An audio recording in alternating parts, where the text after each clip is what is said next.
அனைவருக்கும் வணக்கம். இந்த முக்கியமான ஆடி கார்த்திகை அன்று இந்த ஒரு மந்திரத்தை நம்ம உச்சரிக்கிறதுனால வாழ்க்கை தரம் மேம்பாட்டுக்கு வரும். அதே போல் சகல யோகங்களும் நம்மளை தேடி வரும். அதுவும் அன்னைக்கு பார்த்தீங்கன்னாக்கா குபேர கார்த்திகை.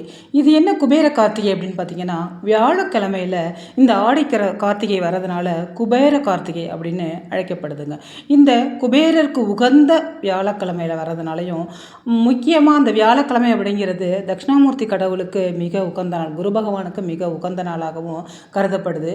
அதே போல் இந்த ஆடி மாதம் முழுவதும் அம்மனுக்கு மிக உகந்த மாதம் அப்படின்னே சொல்லலாம். இந்த ஆடி கிருத்திகை இந்த முக்கியமான நாளில் எல்லா கடவுளும் நமக்கு அருள்பாலிக்கிறதுக்கு மிக முக்கியமான இந்த நாளை நம்ம வழிபடுறதுனால அனைத்து சகல யோகங்களும் நம்மளை தேடி வரக்கூடிய முக்கிய நாள் அப்படின்னே சொல்லலாங்க. இந்த முக்கியமான மந்திரத்தை இன்னைக்கு மறக்காமல் உச்சரிங்க.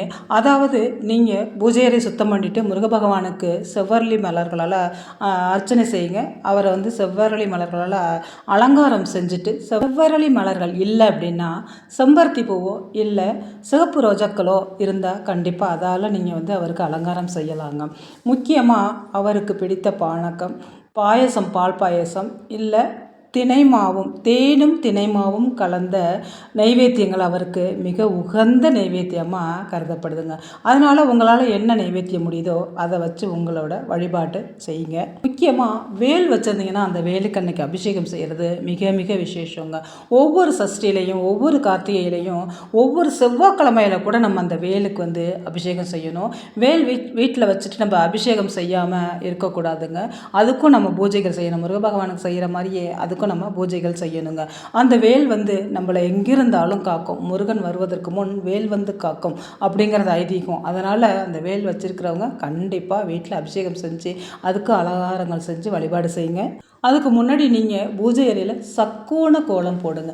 இன்றைக்கு கார்த்திகை, சஷ்டி இது போல நாட்கள் அந்த சக்கோண கோலம் போடுறது மிக மிக உத்தமம். அதனால் அதாவது இந்த முக்கோணம் மாதிரி போடுவோம் இல்லையா, அதான் இந்த சக்கோண கோலம் அப்படின்னு சொல்கிறது. அந்த சக்கோண கோலம் நீங்கள் போடுங்க. போட்டுட்டு அதில் 6 தீபம் ஏற்ற முடிஞ்சால் ஏற்றுங்க. இல்லை ஒரு தீபம் தான் ஏற்ற முடியுதுன்னா கண்டிப்பாக நீங்கள் ஏற்றலாம்.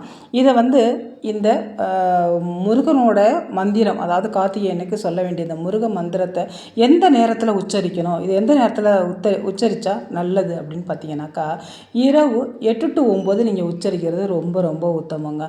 இல்லை நான் பிரம்ம முகூர்த்தத்திலே எந்திரிச்சிருவேன், பிரம்ம முகூர்த்தத்தில் உச்சரிக்கலாமான்னா கண்டிப்பாக உச்சரிக்கலாம். அதுவும் மிக மிக விசேஷங்க. அதுவும் இந்த பிரம்ம முகூர்த்தத்தில் நம்ம எந்திரிச்சு நம்ம ஒவ்வொரு வழிபாட்டு முறையும் செய்யும் பொழுது அதுக்கு அவ்வளோ ஒரு பவர் இருக்குங்க. அதனால் முடிஞ்சால் பிரம்ம முகூர்த்தத்தில் நீங்கள் எந்திரிக்கிறதுனா வெள்ளிக்கிழமை அன்னைக்கு காலையில் நீங்கள் எந்திரிச்சு பிரம்ம முகூர்த்தத்தை செய்யலாம். ஏன்னா உங்களுக்கு கார்த்திகை நட்சத்திரம் வியாழக்கிழமை அன்னைக்கு மாலை 6:20க்கு தொடங்கி வெள்ளிக்கிழமை அன்னைக்கு மாலை 4:50 வரைக்கும் இருக்குது. அதனால் நீங்கள் வெள்ளிக்கிழமை அன்னைக்கு பிரம்ம முகூர்த்தத்தில் உச்சரிக்கிறதுனால உச்சரிக்கலாம்.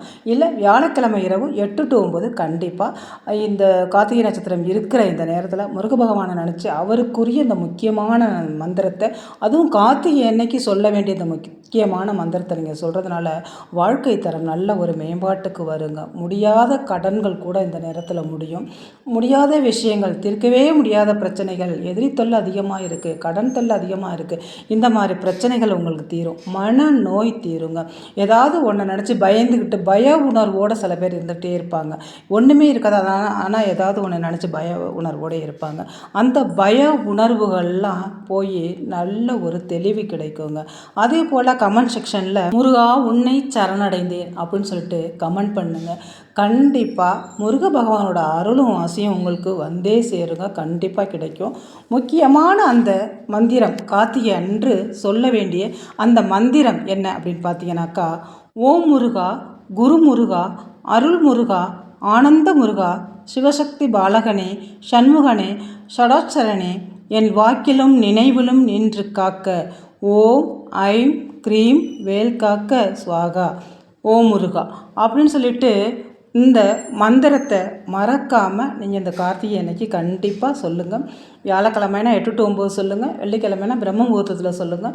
இல்லை பிரம்ம முகூர்த்தத்தில் எந்திரிக்க முடியாதவங்க சாயந்தரம் வெள்ளிக்கிழமை அன்றைக்கி 4:50 வரைக்கும் கார்த்திகை நட்சத்திரம் இருக்குது. அதுக்குள்ளே உங்களால் எந்த நேரத்தில் சொல்ல முடியுமோ வீட்டில் விளக்கேற்றி வச்சு முருக பகவான் வழிபாடு செஞ்சுட்டு இந்த முக்கியமான முருகனோட மந்திரத்தை சொல்லுங்கள்.